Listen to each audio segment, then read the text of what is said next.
described, our tissues produce AMPs like LL37 as part of innate immunity to control bacterial growth.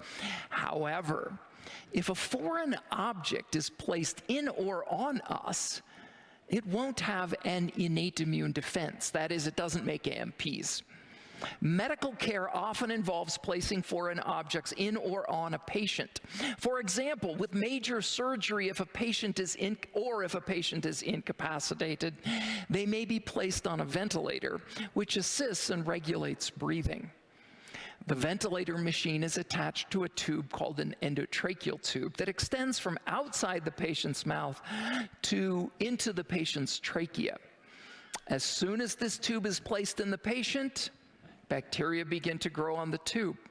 Its surface provides a near-ideal home with plenty of food and warmth, and as bacteria grow on the tube, they form communities called biofilms.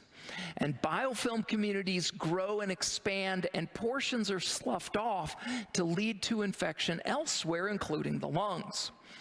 Endotracheal tubes removed from patients that have been ventilated for extended periods are typically colored green or pinkish brown by the large populations of bacteria that are growing on the tubes. These populations can be above 100 million bacteria per square centimeter. The problem with the tubes, they have no protection. They have no innate immune system. The solution?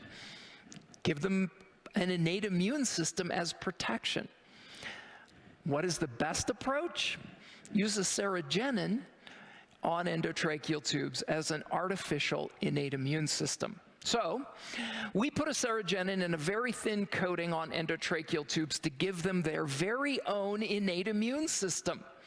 Now, on the right here is an image of the stained coating on an endotracheal tube, which is thinner than a human hair.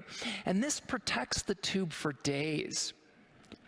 Shown in the next slide is biofilm that forms on an endotracheal tube when it's exposed to bacteria for more than a day. Over the same course of time and under the same conditions, the tube with the serogenin on the right shows no bacterial growth. And this coating has been termed CeraShield.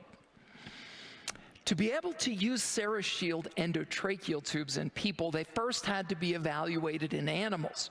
I won't take you through all of the necessary testing. I'll only show one image. These are the ends of endotracheal tubes that were in the trachea of pigs for 3 days.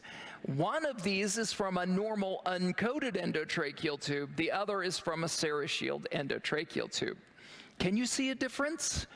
Which would you prefer to have in you? In human studies performed in Canada, we showed that CeraShield endotracheal tubes reduced bacterial colonization dramatically. The bars on the left show the amounts of bacteria that grow on normal uncoated endotracheal tubes, and on the right is the amount on a CeraShield endotracheal tubes. These tubes have been approved for use in multiple countries, and further studies are underway, including those necessary for approvals for use of the CeraShield endotracheal tubes in the US.